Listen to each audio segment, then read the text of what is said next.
Keseriusan pemerintah dalam menggenjot sektor usaha kecil menengah atau UKM sebagai sektor usaha rakyat menjadi roda penggerak utama perekonomian bangsa.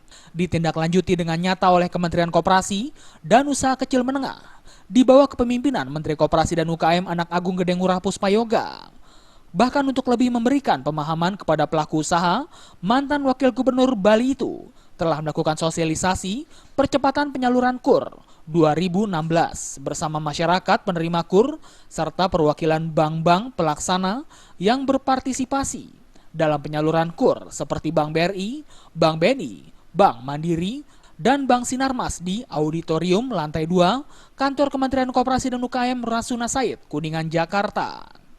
Dalam sosialisasi tersebut terungkap bahwa masyarakat masih ada yang mengeluhkan kendala di saat akan mencoba mengajukan KUR ke beberapa bank pelaksana berupa adanya persyaratan agunan.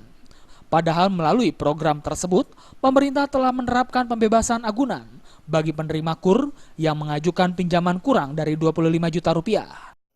KUR yang selama ini bunganya dulu 22 bisa turun 12 dan 9% untuk tahun 2016 ini harus bisa terserap minimal 100 triliun untuk 2016 ini. Kita menyamakan persepsi.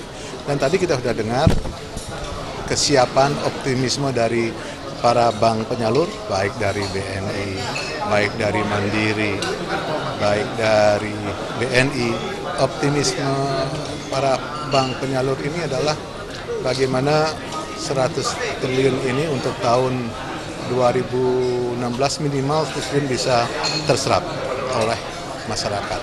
Nah ini yang harus kita kawal terus sehingga di daerah-daerah gerakan koperasi, dinas koperasi, asosiasi semua harus bergerak.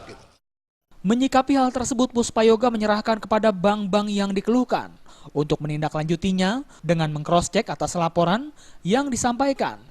Namun dari paparan bank-bank pelaksana di hadapan dirinya maupun stakeholder yang hadir seperti HIPMI, IWAPI, dan para pelaku UKM, Puspayoga optimis target pemerintah berupa penyaluran kredit usaha rakyat atau KUR tahun 2016 sebesar 100 triliun rupiah dapat tercapai.